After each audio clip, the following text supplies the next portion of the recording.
Good afternoon. Thank you for joining us today and allowing us to provide an update on our investigation into Madeline Soto's disappearance and death. Madeline was reported missing on Monday, February 26, 2024, just one day after her 13th birthday.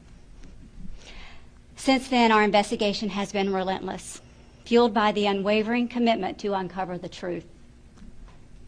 During our forensic investigation, we uncovered disturbing evidence, graphic images, and videos depicting crimes being committed. It was during this examination that we learned we needed to act swiftly to remove the suspect, Stefan Stearns, from our streets. Despite the arrest, our investigation into her disappearance remained ongoing. We understand the importance of thoroughly exploring every lead and piece of evidence. The Kissimmee Police Department, along with other law enforcement agencies in Central Florida, continue their search for Madeline for the next several days following her disappearance, and we turn to the public for help. During this time, our investigators combed through a significant number of tips, and on March 1st, we received information placing Stearns' vehicle in a rural area of St. Cloud, where ultimately Madeline's body was discovered. We are all deeply saddened by the outcome of Madeline's disappearance. The Kissimmee Police Department continues to piece together the timeline leading up to the events that occurred.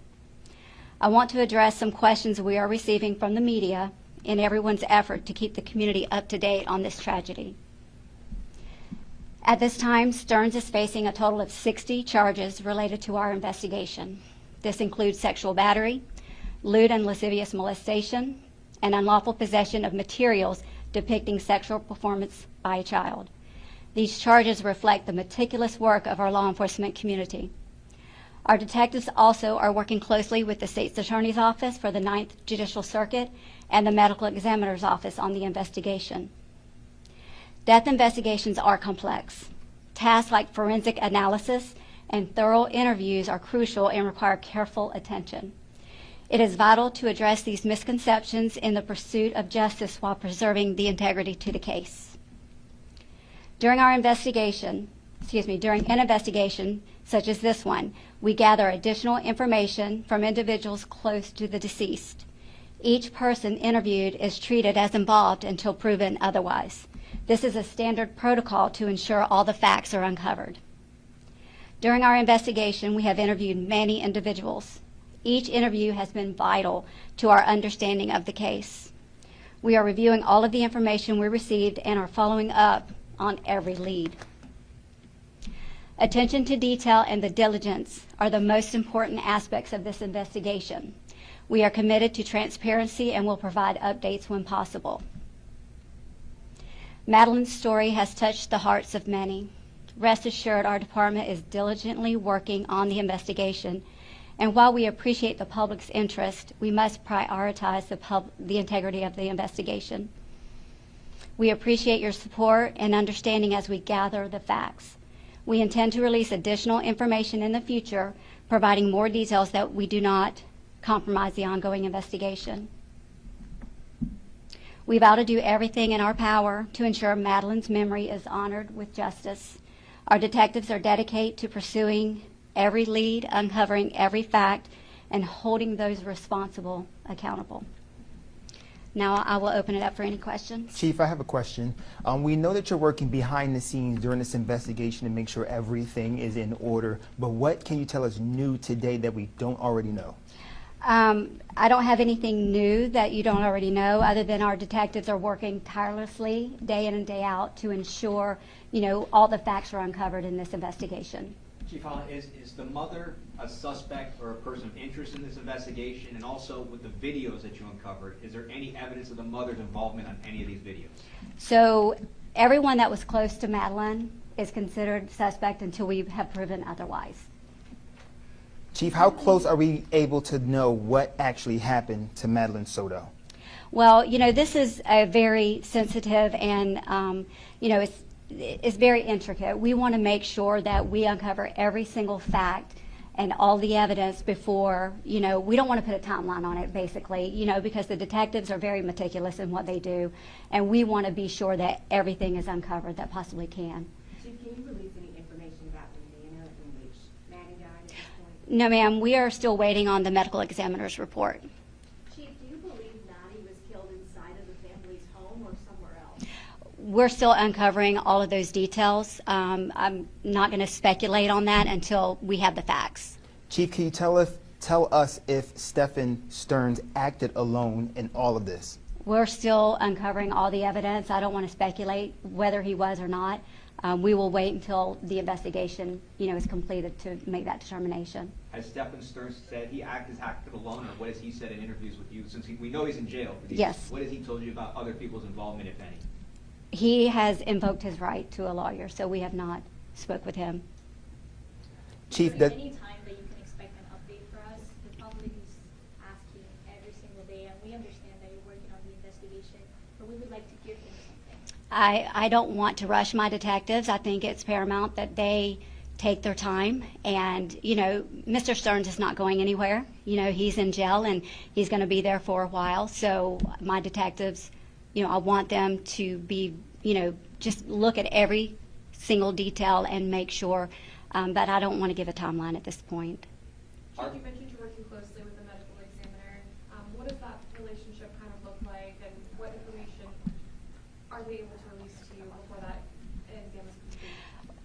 So not really. I wouldn't say that they've released an information. We depend on the medical examiner's report for our report. So we're going to have to wait until they release that report.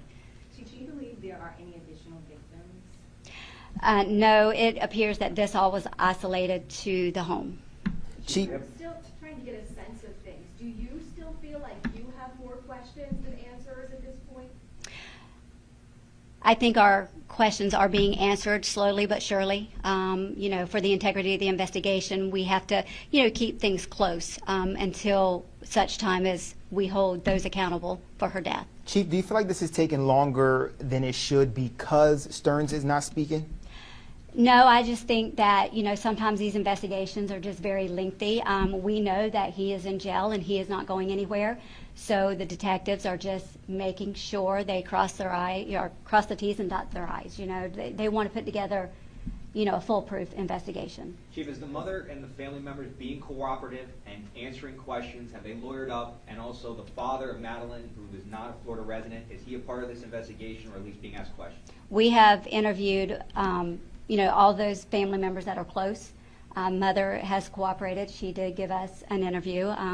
So there's, no one is not cooperating other than Stearns. We know that the crimes were committed in the home. We also have, the date of birth of the person, but we have not confirmed that is Madeline Soto. Would you be able to confirm that information for us? Right. So all of the charges are with children under the age of 18, and, they are protected. Their identity is protected under the law. So it's gonna expect, it's been a couple of weeks, nobody's charged for the murder of Madeline.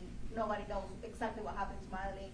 We can expect in the couple days, someone's gonna face charge for the murder of Madeline Soto? When the detectives put their case together, like I said before, they want to ensure their investigation is tight. We're working, hand in hand with the state attorney's office to ensure, every piece of evidence is revealed and uncovered. So I can't put a timeline on when that might be. And Chief, with his cell phone, there's just one thing to understand here. So he originally went to the Orange County Sheriff's Office. At least that's what we understand. He gave the cell phone to the Orange County Sheriff's Office. The Sheriff's Office then found something on his phone which led to an arrest. In the arrest affidavit from Kissimmee PD, it says he offered his phone freely to Kissimmee PD. Can you kind of explain how that happened? Because I just have a tough time understanding how somebody who's been arrested for something on his phone freely gives a phone up again. Well, I don't know the intricate details I do know that the Orange County Sheriff's Office and Kissimmee Police Department were working hand in hand, during, the actual disappearance investigation. So I don't want to speak on exactly how that happened, but it's not uncommon for us to ask someone if they want to, give up their phone. Chief, is there anything in particular that keeps you up at night regarding this case? Well, a lot of things keep me up at night. My takeaway from this is talk to your children, families, talk to your kids. Know that there are agencies out there, the abuse hotline, Help Now, that people can report suspicion too, and I would encourage mothers and fathers to have those conversations with the kids and be aware. Last question. Had you guys investigated this family before? Not for anything like this, no ma'am. I'm sorry, can you just confirm how long that relationship was, the mother and the stepfather? That is still being under investigation. We're trying to get the timeline for that. Chief, I have one more question. This is a case that became really big out of nowhere for a lot of people, but what has the department learned through all of this so far? Well, this was a very tragic event. I think that, like I said earlier, it's up to us, up to each family member to have those conversations with your kids and report any suspicion of abuse to your school resource officer, to an adult that's a trusted adult, to any police officer that's out there. So just report it and let the law enforcement community investigate. Okay? Thank you. Thank you.